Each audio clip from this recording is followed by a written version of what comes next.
पत्र 7। डेरा 17 दिसंबर 1932। संत मार्ग के प्रिय सहयात्रियों, पहाड़ों से लौटते हुए 24 अक्टूबर को हम पंजा साहब नामक एक प्रसिद्ध स्थान पर रुके और एक छोटी सी नदी के किनारे बैठकर हमने दोपहर का भोजन किया। पंजा साहब के बारे में एक रोचक कथा प्रचलित है। कहा जाता है कि जिस पहाड़ी के पास यह जलधारा बहती है, उसके शिखर पर ठंडे पानी का एक चश्मा था। 15वीं शताब्दी में गुरु नानक देव जी के समय में एक मुसलमान फकीर इस चश्मे के किनारे बंदगी किया करता था। ऐसी मान्यता है कि एक दिन गुरु नानक साहिब अपने एक शिष्य के साथ वहां पहुंचे। शिष्य ने पहाड़ी पर जाकर उस फकीर से पानी मांगा, पर उसने देने से इनकार कर दिया। जब गुरु साहब ने यह सुना तो उन्होंने धरती में एक झड़ी गाड़ दी और उस स्थान पर तुरंत ठंडे पानी की एक धारा फूट निकली। उसी समय पहाड़ी पर स्थित चश्मा सूख गया। यह देखकर फकीर को बहुत गुस्सा आया और उसने गुरु नानक और उनके शिष्य को मारने के इरादे से एक बड़ा गोल पत्थर नीचे की ओर लुढ़का दिया, परंतु जैसे ही पत्थर गुरु साहिब के पास पहुंचा, उन्होंने केवल अपना हाथ बढ़ाकर उसे रोक लिया। पत्थर के एक ओर उनके हाथ की छाप पड़ गई, जो आज भी यात्रियों को दिखाई जाती है।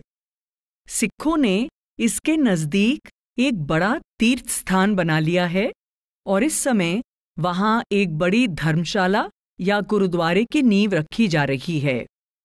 वहां से दोपहर के 3:30 बजे हम रावलपिंडी पहुंचे। लगातार बढ़ती जा रही भीड़ से बचकर हुजूर महाराज जी ने कुछ देर आराम करना चाहा और नए सत्संग घर में अपने कमरे में चले गए। मैं आपको भारत के धार्मिक जीवन की एक अजीब समस्या के बारे में बता दूं। महाराज जी की रावलपिंडी में वापसी का हजारों सत्संगियों ने हर्ष के साथ स्वागत किया। बहुत से सिखों ने भी, जो रूढ़िवादी नहीं हैं, हुजूर का स्वागत किया और उनका साथ देने का वादा किया, पर विरोध करने वाले भी पीछे नहीं रहे। महाराज जी को जगह जगह पर प्राप्त हुआ सहयोग रूढ़िवादी सिखों को अच्छा नहीं लगा, इसलिए उन्होंने इनके काम में बाधा डालने का निश्चय किया। कार्यक्रम तय करने के लिए उन्होंने आपस में उसी तरह सलाह मशवरा किया जिस तरह यहूदी वर्ग के रूढ़िवादी धार्मिक नेताओं ने हजरत ईसा की बढ़ती लोकप्रियता से चिढ़कर किया था। आखिर उन्होंने सत्संग को भंग करने की ठान ली। शाम के समय वे बहुत बड़ी संख्या में इकट्ठे होकर आ गए। उनमें से कई लोगों के पास रस्मी कृपाण और कुछ के पास तलवार थी। जरूरत पड़ने पर वे लड़ाई के लिए भी तैयार थे। दूसरी ओर सत्संगी निहत्थे थे, जो स्वाभाविक था। 2 सरदार मेरे बाईं ओर बैठ गए और अपनी तलवारें महाराज जी के चरणों के बिल्कुल पास रख दीं। सत्संग शुरू होते ही एक व्यक्ति उठा और जोर जोर से बहस करने लगा। उसने हुजूर को बहुत बुरा भला भी कहा। उसे ना तो शराफत का कोई लिहाज था और ना ही वह कोई दलील सुनने को तैयार था। प्रबंधक किसी भी तरह उसे रोक नहीं पाए, इसलिए उन्होंने उसे हॉल में से बाहर निकालने का यत्न किया। अन्य लोग इसी संकेत की प्रतीक्षा में थे।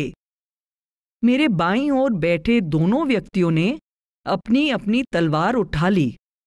कुछ अन्य सिख सत्संग में बाधा डालने वाले पहले व्यक्ति की सहायता के लिए दौड़ पड़े। कुछ देर के लिए वातावरण में भय छा गया, पर खुशकिस्मती से किसी ने पुलिस को सूचना दे दी और इससे पहले कि झगड़ा लड़ाई का रूप लेता, पुलिस वहां पहुंच गई और हमारे तलवारधारी बंधु एकदम वहां से खिसक गए। वे पास के दरवाजों में से ऐसे भागे मानो जादुई ढंग से गायब हो गए हों और उनके जाते ही फिर से शांति स्थापित हो गई। दिलचस्प बात यह है कि महाराज जी ने पहले ही जान लिया था कि शांति भंग होगी और उन्होंने सत्संग के समय निगरानी के लिए पुलिस को बुला लेने की सलाह दी थी। पर प्रबंधकों ने सावधानी नहीं बरती और उनको अपनी लापरवाही पर अफसोस करना पड़ा। महाराज जी की सलाह न मानने का आमतौर पर यही परिणाम होता है। इस पूरी घटना के दौरान केवल हुजूर महाराज जी ही शांतिपूर्वक अपने स्थान पर बैठे रहे। इस बीच में मैं हुजूर के बिल्कुल पास ही जा खड़ा हुआ था। मैंने सोचा कि हुजूर पर हमला होने की स्थिति में उनका बचाव करने में सहायक हो सकूंगा, परंतु हो सकता है अपने अवचेतन मन में मैंने महाराज जी के पास खड़े होने में अपने आप को अधिक सुरक्षित महसूस किया हो। डेरे लौटने के बाद महाराज जी ने हमें बताया कि सारी गड़बड़ी के दौरान उनके सद्गुरु बाबा जयमल सिंह जी महाराज असीम शक्ति के पुंज अपने नूरी स्वरूप में उनके संग थे और कोई उनका बाल भी बांका नहीं कर सकता था। शांति स्थापित हो जाने पर महाराज जी ने घोषणा की कि अगले दिन सवेरे 7 बजे सत्संग होगा, हालांकि पहले उनका ऐसा कोई इरादा नहीं था। घोषणा के अनुसार सत्संग हुआ और वातावरण में गहरी शांति छाई रही। यही है भारत के धार्मिक जीवन की वह विचित्र समस्या जिसके बारे में मैंने पहले जिक्र किया था। रूढ़िवादी सिखों के एक वर्ग द्वारा संत मत का कट्टर विरोध। मुसलमानों का रवैया इससे कहीं ज्यादा मित्रतापूर्ण है और कई तो महाराज जी से नामदान पाने के इच्छुक हैं। यह बात शायद आपको दिलचस्प लगेगी कि महाराज जी का अपना जन्म सिख परिवार में हुआ है और हमारे कई प्रमुख सत्संगी भी सिख हैं। यह हमेशा ध्यान में रखना चाहिए कि संतमत में ऐसी कोई बात नहीं है जिसके कारण किसी भी धर्म को इसका विरोध करना पड़े। सिख धर्म द्वारा विरोध का तो प्रश्न ही नहीं उठता, क्योंकि उसका आध्यात्मिक सार वास्तव में वही है जो संतमत का है। फिर इसे ना तो किन्हीं कट्टर सिद्धांतों की रक्षा करनी है और न ही किसी पुरोहित वर्ग का भरण पोषण। इसका किसी धर्म से कोई झगड़ा नहीं। धर्म शब्द का साधारणतया जो अर्थ लिया जाता है, उस अर्थ में यह धर्म है ही नहीं। महाराज जी अक्सर फरमाते हैं, यह वह विज्ञान है जो जीव को उसके रचयिता से मिलाता है। यह ना तो कोई नया धर्म या धार्मिक संस्था स्थापित करना चाहता है और न ही किसी पुराने धर्म या संस्था को नष्ट करना। ज्योतिष विद्या की तरह संतमत का भी किसी खास धर्म के साथ कोई संबंध नहीं। इसमें शब्द धुन का ज्ञान दिया जाता है और आत्मा को उससे जोड़ने की विधि सिखाई जाती है, जिसे अपनाने से आत्मा अंतर में ऊंचे रूहानी मंडलों में पहुंचकर मुक्ति प्राप्त कर लेती है। बस यही इसका उद्देश्य है। अतः किसी भी धर्म का अनुयायी अपना धर्म बदले बिना इस युक्ति से लाभ उठा सकता है। यह व्यक्तिगत मामला है जिसका संबंध केवल अंतर्मुखी रूहानी अभ्यास के साथ है। अब सिख धर्म के इतिहास की संक्षिप्त रूपरेखा को देखें। इस धर्म की स्थापना 15वीं-16वीं सदी में श्री गुरु नानक द्वारा की गई। गुरु नानक देव जी एक पूर्ण संत थे, एक उच्च कोटि के महात्मा जिनकी पहुंच उच्चतम रूहानी मंडलों तक थी। रूहानी अभ्यास की राधा स्वामी पद्धति गुरु नानक और उनके समकालीन संत कबीर तथा उनके बाद आए तुलसी साहिब के उपदेश पर आधारित है। जैसा पहले कहा जा चुका है कि संतमत और सिख धर्म का आध्यात्मिक सार वास्तव में एक ही है। स्वामी जी महाराज ने तो केवल इस शिक्षा को सरल तथा सुबोध रूप दिया और स्थानीय भाषा में बड़े स्पष्ट तरीके से इसका प्रचार किया। दोनों की शिक्षा में सुरत शब्द योग या शब्द धुन से जुड़ना ही प्रमुख है। गुरु नानक के बाद 9 और गुरु साहिबान उनकी गद्दी पर विराजमान हुए और हर एक ने भारी विरोध और भयंकर अत्याचार के बावजूद उनके महान कार्य को आगे बढ़ाया। इन गुरु साहिबान के नाम हैं गुरु अंगद देव, गुरु अमरदास, गुरु रामदास, गुरु अर्जुन देव, गुरु हरगोबिंद, गुरु हर राय, गुरु हरकिशन, गुरु तेग बहादुर और गुरु गोबिंद सिंह। गुरु नानक का जन्म 1469 ईस्वी में हुआ और वे 1539 ईस्वी में ज्योति जोत समाए। उनकी गद्दी के अंतिम गुरु 1708 ईस्वी में ज्योति जोत समाए। अमृतसर शहर की नींव गुरु रामदास जी ने 1572 ईस्वी में रखी और उनके उत्तराधिकारी गुरु अर्जुन देव ने 1588 ईस्वी में अमृतसर में प्रसिद्ध स्वर्ण मंदिर का निर्माण पूरा किया। 10वें गुरु के नेतृत्व में सिख एक जबरदस्त ताकत बन गए। अंत में मुगल तानाशाही के अंतिम अवशेषों को उखाड़ फेंकने और महाराजा रणजीत सिंह के अधीन खालसा राज्य में धार्मिक स्वतंत्रता स्थापित करने में उनका बहुत बड़ा योगदान रहा। अपनी बहादुरी के कारण वे सिंह अर्थात शेर कहलाने लगे। वे तगड़े थे, दिलेर थे और उनकी रहनी निर्मल थी। आज भी पंजाब में बल्कि समूचे भारत में उन्हीं के बीच शारीरिक दृष्टि से श्रेष्ठतम पुरुष देखने को मिलते हैं। वे संसार भर में इस बात का संभवतः सर्वश्रेष्ठ उदाहरण पेश करते हैं कि मांस, शराब और तंबाकू से परहेज करने वाला तथा प्रकाशमय रूहानी मंडलों में आत्मा के भावी जीवन की कुछ जानकारी से प्रेरित निर्मल रहने वाला व्यक्ति कितने ऊंचे दर्जे का इंसान बन सकता है। निसंदेह सिखों को एक उत्तम और महान परंपरा विरासत में मिली थी, लेकिन ज्यों-ज्यों समय बीतता गया उनका ध्यान जीवित संसद गुरु के मार्गदर्शन में रूहानी कमाई से हटकर बहिर्मुखी कर्मकांड पर केंद्रित होता गया। बहुत से श्रद्धालु सिखों की रूहानियत आदि ग्रंथ को पढ़ने और उसका पाठ करने तक सीमित होकर रह गई। वे समझ ही नहीं पाए कि आदि ग्रंथ में भी मुक्ति के लिए अंतर में शब्द धुन के अभ्यास की आवश्यकता पर बल दिया गया है। 24 अक्टूबर को हम झेलम पहुंचे। यह खूबसूरत शहर झेलम नदी के किनारे बसा हुआ है, जो पंजाब की 5 नदियों में से एक है। महाराज जी इसी बड़े और उपजाऊ प्रदेश के वासी हैं। निसंदेह पंजाब भारत का सबसे अच्छा क्षेत्र है। झेलम में महाराज जी के लगभग 200 सत्संगी हैं।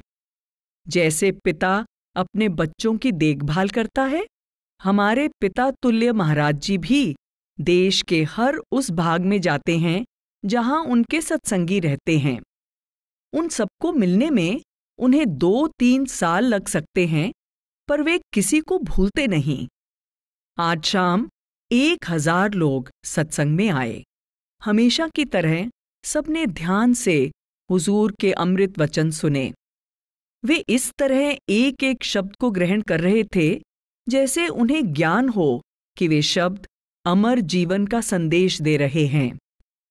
पिछले 60 सालों में मैं जितने भी जलसों या सभाओं में गया हूं, मैंने कहीं भी ऐसा प्रभावशाली वक्ता नहीं देखा जो हमारे प्यारे सद्गुरु की तरह श्रोताओं के ध्यान को बांध सके और उनमें इतनी उत्कंठा और रुचि जागृत कर सके जितनी महाराज जी करते हैं।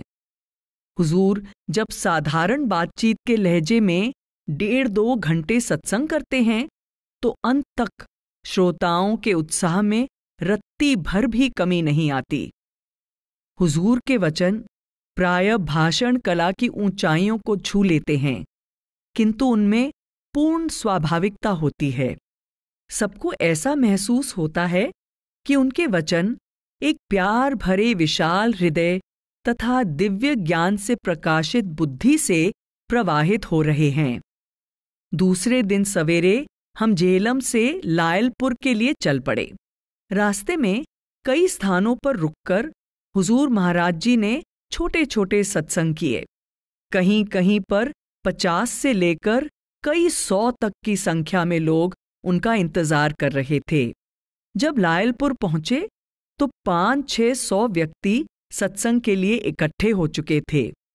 यह कॉलेज के शिक्षक और उनके परिवारों के सदस्य थे। लायलपुर में संसार का एक प्रमुख कृषि कॉलेज है, जिसके फार्म मीलों तक फैले हुए हैं। इस कॉलेज से समूचे भारत को लाभ हो रहा है। हमारे प्यारे सरदार बहादुर जगत सिंह जी, जो काफी समय से महाराज जी के सेक्रेटरी हैं और अमेरिकन सत्संगियों के पत्रों के उत्तर लिखते हैं, इस कॉलेज में रसायन शास्त्र यानी केमिस्ट्री के प्रोफेसर हैं। यहाँ हमारी आओ भगत बड़े सुंदर घरों में की गई और अमेरिका से आने के बाद मुझे पहली बार फलों का इतना स्वादिष्ट सलाद खाने को मिला। अगले दिन हम लाहौर पहुंच गए, जहां महाराज जी ने 1 बजे सत्संग किया। संगत की गिनती 2000 से ज्यादा थी। जब हम वहां से चलने लगे तो देखा कि दोनों तरफ लोगों ने लंबी कतारें बनाई हुई हैं। उनके बीच में महाराज जी की कार धीरे धीरे ही आगे बढ़ पाई। हर पुरुष, स्त्री और बच्चा अपने प्यारे सद्गुरु के एक बार फिर निकट से दर्शन करने को आतुर था। जब उन्होंने हुजूर को आखिर में राधा स्वामी कही तो बहुत से लोगों की आंखों में आंसू छलक रहे थे। अगला पड़ाव शाम के 4 बजे अमृतसर में था, जहां लगभग 1000 या इससे भी ज्यादा श्रद्धालु सत्संगी अपने सद्गुरु का इंतजार कर रहे थे। महाराज जी ने कुछ देर सत्संग किया और फिर कुछ जजों और वकीलों के साथ डेरे के कामों के बारे में विचार विमर्श किया। इसके बाद हमारी वापसी यात्रा का अंतिम चरण आरंभ हुआ और शाम के 6:30 बजे हम डेरे पहुंच गए। मनोवेग के अड्डों और लोभ के बाजारों से दूर इस पवित्र डेरे में सच्चा भाईचारा है और हर एक पर हमारे दयालु सद्गुरु की प्रेम पूर्ण छाया है। यहाँ लौटकर अपने कोने में आराम करने में कितना आनंद है। प्यार सहित आपका सत्संगी भाई जूलियन पी जॉनसन। पत्र 8। क्रिसमस के दिन चिंतन मनन। डेरा 1 जनवरी 1933। प्रिय अमेरिकन मित्रों, क्रिसमस की सुबह है और मैं ब्यास नदी के किनारे भजन में बैठा भावावेगों तथा स्मृतियों की लहरों की लपेट में आ गया हूं। आज सुबह दूर मेरे देश में करोड़ों लोग अपने घरों में खुशी खुशी इकट्ठे होकर आग सेंकते हुए उस बालक का जन्मदिन मना रहे हैं जो आज से 1933 साल पहले जन्मा था। वे ऐसा क्यों करते हैं? और आपका यह अमेरिकन भाई आज सुबह अपने घर से इतनी दूर एक अजनबी देश में क्यों बैठा है? कौन है जो पर्दे को चीरकर मनुष्य जीवन के सब रहस्यों को खोल सकता है? केवल सद्गुरु। ज्ञानी पुरुषों का बेथलेहम को प्रस्थान। यहां मैं भारत के एक मंद मंद बहते दरिया के किनारे बैठा हूं, उसी भारत के जो परिवर्तन रहित है, जो शाश्वत माता है। लगभग 2000 साल पहले इसके पहाड़ों और मैदानों से 3 ज्ञानी पुरुष दूर स्थित रोमन साम्राज्य के किसी प्रांत के एक अज्ञात गांव में जाने के लिए लंबे स्थल मार्ग से चल पड़े थे। कोई घटना घटित होने वाली थी जिसका केवल उन्हीं को ज्ञान था। दूर दूर तक फैले थका देने वाले रेगिस्तानों को लांघते हुए और कहीं वादियों तो कहीं पहाड़ों में से होकर जा रहे लंबे थकाऊ रास्तों को तय करते हुए उनके ऊंट नियमित गति से पश्चिम की ओर बढ़ते जा रहे थे। उन ज्ञानियों का आंतरिक प्रकाश ही उनका मार्गदर्शन कर रहा था और वह प्रकाश और तेज हो गया जब वह अपनी मंजिल के निकट पहुंचे। आखिर वे बेथलेहम में इसीन वर्ग के लोगों द्वारा पहाड़ को खोदकर बनाई गई एक छोटी सी सराय में जा पहुंचे। संत महात्माओं को सब घटनाओं के महत्व का ज्ञान होता है, इसी कारण वे पूर्ण ज्ञाता कहलाते हैं। उनको संसार में आने वाली हर आत्मा के महत्व तथा उसके वर्तमान, भूत और भविष्य का भी पता होता है। जब वे महात्मा रात की खामोश घड़ियों में बेथलेहम के मैदान में रुके और उन्होंने नीचे जूडिया के उस छोटे से गांव पर दृष्टि डाली जिसके अधिकांश वासी गडरिये और किसान थे, तो उन्हें इस बात का पता था कि एक दिव्य आत्मा मनुष्य देह धारण करके वहां जन्म लेने वाली है।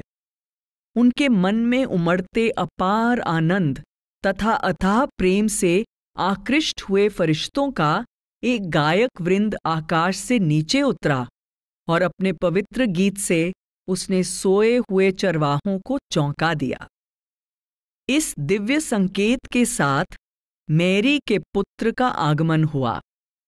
अब सदियां बीत जाने पर भी क्रिसमस के त्योहार पर लोग आग के पास बैठकर विस्मय और श्रद्धा से भरे धीमे स्वर में यह मनमोहक कथा सुनाते हैं और देर तक वह पवित्र गीत लोगों के मन में गूंजता रहता है। एक उदासी भरा क्रिसमस दिवस। मैं स्वदेश से बहुत दूर ब्यास नदी के किनारे अकेला बैठा हूं और मेरे आसपास क्रिसमस का उत्सव नहीं मनाया जा रहा है। आकाश में बादल छिटके हुए हैं, ठंडी हवाएं चल रही हैं और चारों तरफ उदासी छाई हुई है। प्यारे सद्गुरु आज आगरा में हैं। बस कुएं पर रहट चल रहा है जैसे युगों से चलता आया है। सेवादार परसराम भी, जो आमतौर पर बहुत अच्छी तरह पेश आता है, आज कुछ चिड़चिड़ा हो रहा है क्योंकि सवेरे वह अपनी मनमर्जी नहीं कर सका।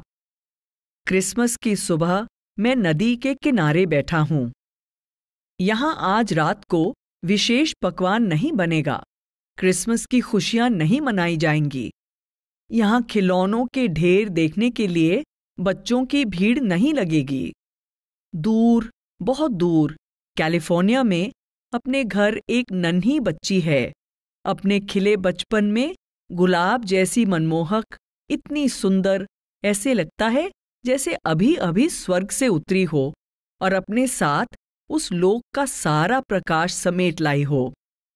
अब वह कुछ कुछ समझने लगी है और शायद आज मेरी प्रतीक्षा में बैठी वह कुछ सोच रही होगी। भगवान करे फरिश्ते आज सारी रात उसकी रक्षा करें। नदी किनारे टपका आंसू। यहां ब्यास नदी के किनारे मैं अकेला बैठा सोच में डूबा हूं, पर नदी बेपरवाह बह रही है जैसे वह लाखों वर्षों से बहती चली आ रही है। क्रिसमस शिशुओं की इसे क्या परवाह है? संतों और पवित्र स्थानों का इसके लिए क्या महत्व है? जन्म मरण के चक्र में फंसे करोड़ों जीवों की इसे क्या फिक्र है? इस चक्र से छुटकारा तो केवल समय के साथ कर्मों का भुगतान और प्रभु का प्यार ही दिला सकता है। दूर के इस पथिक को क्षमा कर देना यदि इसकी आंखों से इस बेपरवाह नदी के किनारे एक खामोश आंसू टपक पड़े। परंतु यह आंसू क्यों? यह कहना मुश्किल होगा। क्या मेरा दिल यह चाहता है कि आज मैं अमेरिका में होता? नहीं, बिल्कुल नहीं। शायद यह भावावेश कुछ तो प्रियजनों की याद आ जाने के कारण है जिनसे मैं इस समय बहुत दूर हूं, कुछ उन लोगों के प्रति दया के कारण जो मेरी ही तरह लंबे समय तक अंधेरे में भटकते रहे, और कुछ केवल खुशी के कारण, इस बात की खुशी कि अंततः मैंने प्रकाश का मार्ग ढूंढ ही लिया है। बेचैनी में 50 साल मैं इधर उधर खोज करता रहा, सुनता रहा, दिशाहीन भटकता रहा। किस धुंधली आशा में ये मैं स्वयं नहीं जानता था। आखिर सद्गुरु ने, जो सब जानते हैं और सबसे प्यार करते हैं, एक दयालु पिता की भांति मेरा हाथ पकड़कर मुझे उस बीहड़ वन से बाहर निकाला। वे लोग मुझे जल और थल पर जहां तहां घसीटते रहे जब तक मैं उन मुक्तिदाता के पवित्र चरणों की शरण में नहीं आ गया।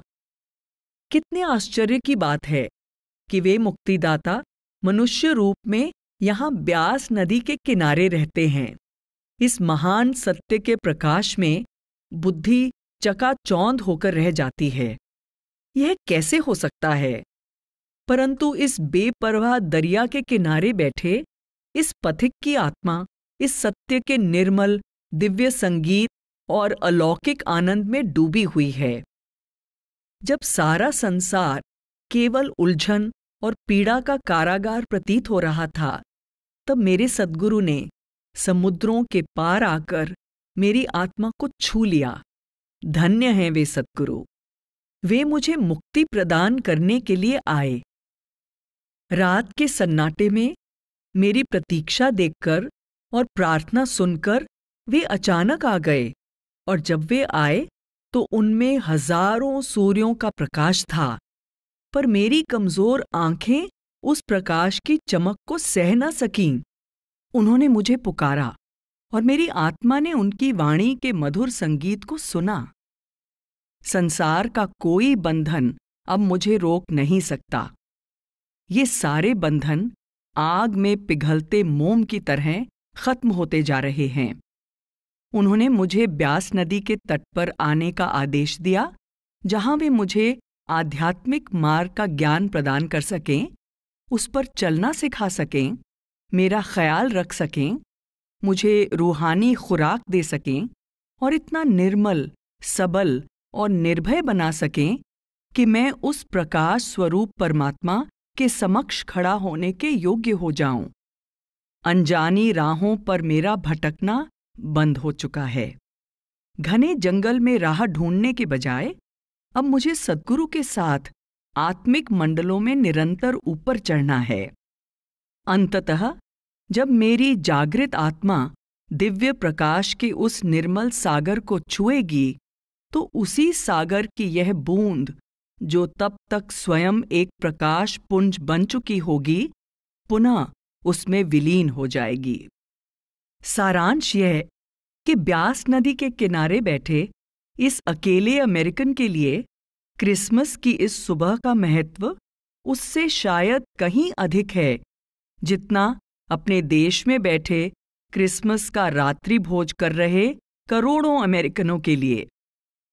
ईसा मसीह और यहूदी।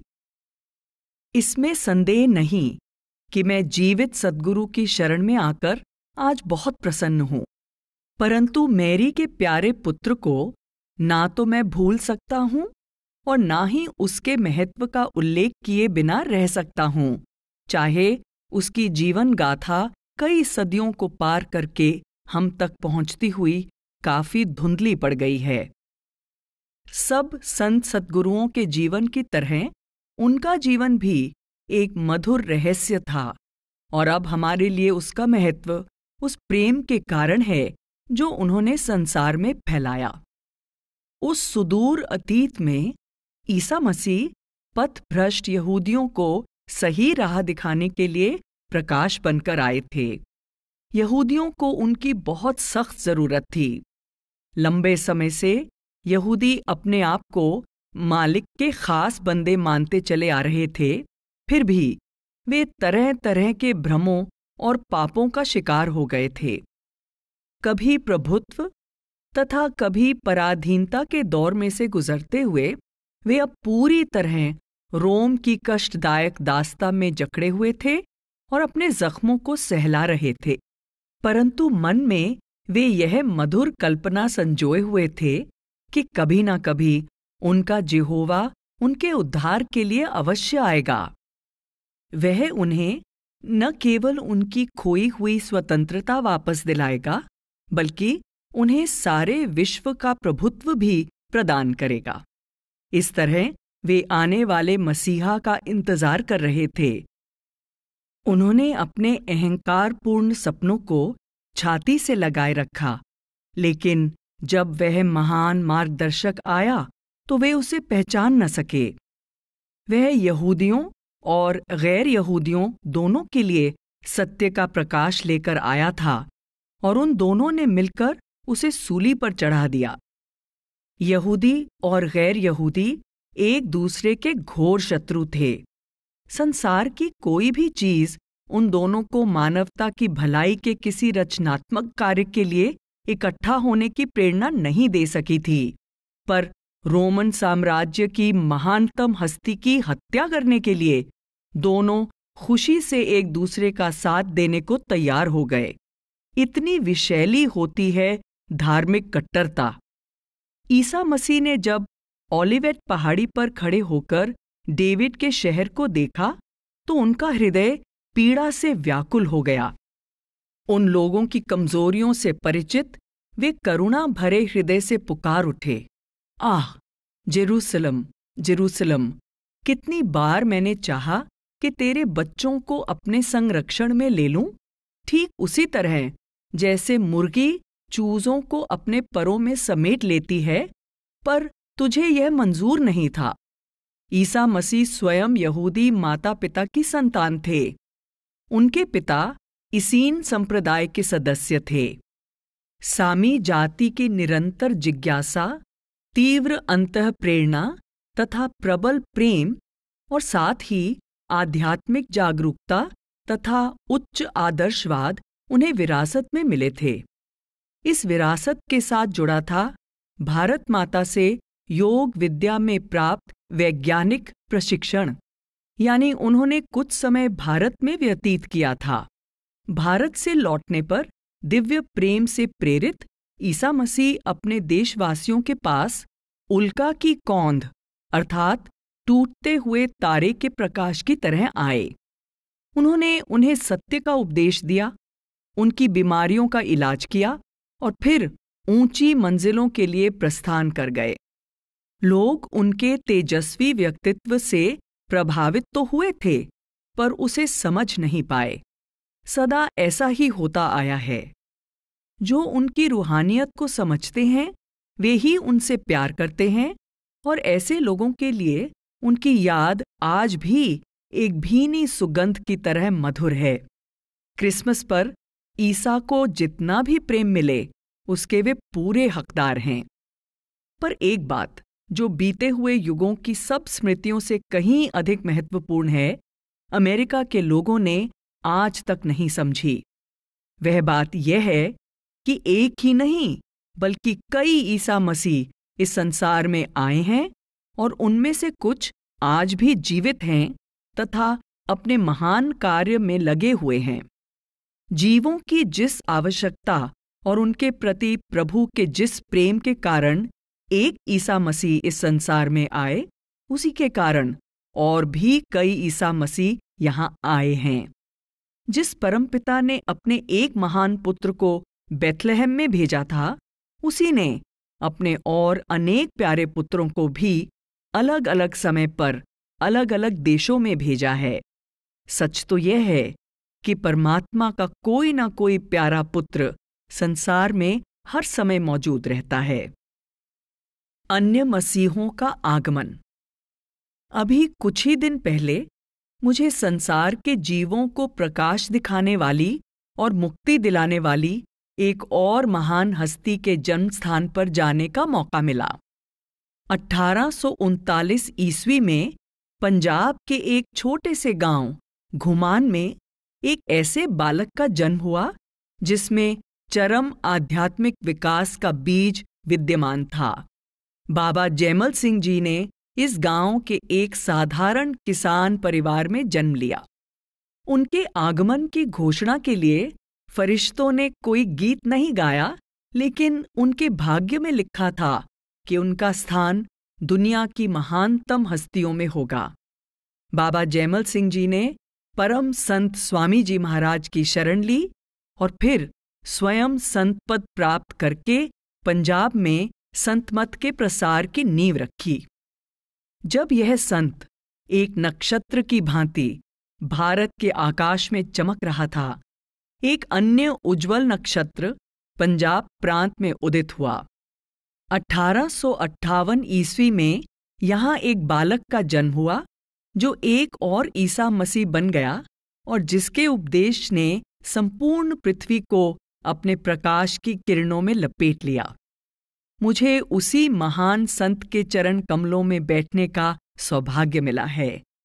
उनका नाम ही उनके कार्य की ओर संकेत करता है।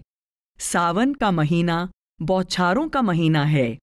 जिस तरह ग्रीष्म ऋतु की वर्षा सूखी धरती को नया जीवन प्रदान करती है, उसी तरह ये महान संत शरण में आए सब जीवों पर अमृत बरसाकर उन्हें अमर जीवन प्रदान करते हैं। भारत में और दूसरे देशों में भी अन्य मुक्तिदाता आए और चले गए। उनका प्रकाश कुछ समय के लिए तीव्रता से चमका और फिर लुप्त हो गया, क्योंकि यह अंधकारमय पृथ्वी उनका निज घर नहीं थी, परंतु उनके पवित्र जीवन की महक आज तक इत्र फुलेल की महक की तरह सारे वातावरण में फैली हुई है। युग युगांतरों से जन्म मरण के चक्र में फंसे अनेक जीवों ने उन संत सद्गुरुओं की सहायता से मुक्ति प्राप्त की, और कितने ही अन्य जीव मुक्ति प्राप्त कर लेते यदि वे उन मुक्तिदाताओं का कहा मानते। यदि मुझे फिर कभी अमेरिका में क्रिसमस मनाने का अवसर मिला तो मैं निश्चय ही उसे एक बढ़िया रात्रि भोज में नहीं गवा दूंगा, बल्कि अपने देशवासियों को यह समझाने का यत्न करूंगा कि वे भी एक ऐसे ईसा मसीह तक पहुंच सकते हैं जो अभी जीवित हैं और जो शरण में आए सब जीवों को मुक्ति दिलाने में पूर्णतः समर्थ हैं। हुजूर के चरणों में। कुछ ही दिन पहले मैं इस नदी के तट पर प्यारे सद्गुरु के चरण कमलों में बैठा था। हुजूर वहां 3 नौकाओं से डेरे के लिए सरकंडा उतरवाने गए थे। यह सेवा प्यार से की जाती थी और उसके लिए किसी को कोई मेहनताना नहीं मिलता था। फिर भी 20 पुरुष और कुछ स्त्रियां भी चाव से यह काम कर रहे थे। वे लोग सरकंडों के गट्ठों को सिर पर रखकर दरिया के ऊंचे किनारों से चढ़ाई चढ़ते हुए डेरे में पहुंचा रहे थे। हुजूर उस समय कुर्सी पर विराजमान थे और मैं उनके चरणों में जमीन पर बैठा था। वहां बैठना शाही कुर्सियों पर बैठने से कहीं अच्छा था। एक जीवित संत सद्गुरु के चरणों जैसा पवित्र स्थान सारे भारत में तो क्या, पृथ्वी के छोर तक कहीं भी नहीं है। धन्य है वह इंसान जिसको इन चरणों में बैठने का सौभाग्य मिल जाए। दिव्य प्रेम से भरी हुजूर की आंखों में देखना, ऊंची रूहानियत की गूंज से भरी उनकी आवाज को सुनना, उनके पावन प्रकाश की आनंददायिनी आभा को अपनी आत्मा की गहराइयों में महसूस करना, यह कभी ना भूलने वाला अनुभव है। कितनी कीमती हैं ये घड़ियां। जन्म जन्म के लंबे और थका देने वाले सफर के बाद धीरे धीरे पाप और अज्ञानता के कीचड़ और अंधकार से निकलकर अंत में किसी जीवित संत के चरणों में आ बैठना और यह जान लेना कि अब मेरी आत्मा कभी नीचे नहीं गिरेगी, बल्कि सद्गुरु का पल्ला पकड़कर ऊपर प्रकाश के मंडलों में ही जाएगी। ये ऐसा आनंद है जो क्रिसमस का कोई भी रात्रि भोज प्रदान नहीं कर सकता। इस शुभ अवसर की प्राप्ति के लिए तो मनुष्य को पृथ्वी के सभी थल मार्गों और 7 समुद्रों का सफर भी तय करना पड़े तो कर लेना चाहिए। ऐसे सौभाग्य का कितना महत्व है, यह शिवजी की एक कथा से प्रकट होता है। कहा जाता है कि एक बार जब वे जंगल में से जा रहे थे तो एक जगह पहुंचकर रुक गए और रोने लगे। जब इसका कारण पूछा गया तो उन्होंने कहा, 10,000 साल पहले एक पूर्ण संत इस पवित्र स्थान पर बैठे थे। मैं उस समय यहाँ नहीं था कि उनके दर्शन कर पाता और उनके चरण कमलों की पूजा कर सकता। प्यारे सद्गुरु के चरण कमलों में 7 महीने बिता लेने के बाद अब मुझे महसूस होता है कि मेरा अपना अलग अस्तित्व रहा ही नहीं। सद्गुरु के सिवाय और कोई नहीं है, कुछ भी नहीं है। जो कुछ है सद्गुरु ही हैं। ब्यास नदी पर सूर्यास्त और चंद्रोदय। आज का दिन ब्यास नदी के किनारे आरंभ हुआ था। आइए इसे समाप्त भी वहीं करें, परंतु दृश्य बदल चुका है। सुबह का प्रकाश उदासी भरा और धुंधला था, लेकिन अब सुंदर रंगों से भरे आकाश से उज्जवल प्रकाश की बौछार हो रही है। थोड़ी ही देर पहले चंद्रमा भी निकल आया है। मेरे साथ इस नदी के किनारे कुछ देर ठहरें तो आपको एक अत्यंत सुंदर दृश्य दिखाऊं। चाहे यह नदी हमारी भावनाओं के प्रति उदासीन दिखती है, लेकिन यह दयालु है। यहाँ हर कोई महसूस करता है कि डेरा एक पवित्र स्थान है। जब हमारे महाराज जी के प्यारे सद्गुरु बाबा जैमल सिंह जी ने पहली बार अपनी सूखी रोटियों वाली पोटली यहाँ एक वृक्ष की शाखा से लटकाई थी और इस नदी के किनारे अभ्यास करने बैठे थे, तभी से यह स्थान पवित्र है। आप रात दिन भजन में लीन रहते थे। जब भूख ज्यादा सताती तो रोटी का एक टुकड़ा पानी में नरम करके खा लेते थे और फिर उसी तरह अभ्यास में जुट जाते थे। यहाँ ऐसा कहा जाता है कि वे पूर्ण संत पहले से जानते थे कि यह स्थान एक दिन रूहानियत का महान केंद्र बनेगा और इसका संदेश समस्त भूमंडल पर फैल जाएगा। उस समय आज से 41 साल पहले यहाँ दूर तक असिंचित बंजर धरती के अलावा कुछ नहीं था। अब यहाँ सींचे हुए हरे भरे खेत हैं, जिनके कारण यह सारा देहाती इलाका एक बाग सा लगता है। यह छोटा सा सुंदर डेरा तेजी से एक नगर का रूप ले रहा है। यह सब हमारे सद्गुरु की अपनी रहनी और परिश्रम का फल है। इस स्थान का न केवल ऊंची रूहानी हस्तियों के साथ संबंध रहा है, बल्कि यहाँ प्राकृतिक आकर्षण भी हैं, जिनमें यह नदी और सुंदर सूर्यास्त विशेषतः उल्लेखनीय हैं। डेरे में सूर्यास्त का सौंदर्य। इस समय सूर्य का चमकता हुआ बिंब डेरे की इमारतों के पीछे ढल रहा है। पश्चिम का आकाश नारंगी, गहरे लाल और जामुनी रंगों से चमक उठा है और ये शोख रंग नदी में प्रतिबिंबित होते हुए कुछ हल्के लग रहे हैं। आकाश और नदी दोनों में रंग बड़ी तेजी से बदलते जा रहे हैं। 4 मील चौड़ी चांदी की पट्टी जैसी यह नदी दक्षिण की ओर बहती हुई 2-3 मील तक और उत्तर में बल खाती हुई 8-10 मील तक दिखाई देती है। नदी का पश्चिमी किनारा, जहां हम खड़े हैं, पानी के तल से 50 से 100 फुट तक ऊंचा है। इसमें कई स्थानों पर गहरे खड्डे हैं, जहां से वर्षा अनगिनत सदियों से मिट्टी बहाकर नदी में गिराती रही है। यहां से 300 गज दूर ऐसे ही एक खड्ड के किनारे 2 साधु भजन सिमरन में बैठते हैं। इस समय वे कोई भजन गा रहे हैं। डेरे के उत्तर की ओर से रहट चलने की निरंतर आवाज आ रही है। रहट के बैल धीरे धीरे और एक ही गति से चलते आ रहे हैं और 60 फुट गहरे कुएं में से जल निकलता आ रहा है। नदी की धारा के पार पूर्व की ओर दूर तक पीली बालू बिछी है, जिस पर गहरी भूरी मिट्टी की धारियां पड़ी हुई हैं। उससे परे दूर तक फैले पीले और स्लेटी रंग के खेत शाम के गहराते सायों में धुंधले दिखाई देने लगे हैं। पूर्व में बहुत दूर वृक्षों की श्यामल पंक्ति गहरे नीले आकाश को छू रही है और उस गहरे नीले आकाश में पूर्णिमा का चमकता हुआ चंद्रमा लटक रहा है, जिसे अब क्षितिज से ऊपर उठे आधा घंटा हो गया है। उसका रुपहला बिंब चमक रही शुभ्र लहरियों के लंबे पथ के रूप में नदी में प्रतिबिंबित हो रहा है। ये तरंगें इतनी सूक्ष्म हैं कि इनकी गति का पता ही नहीं चलता।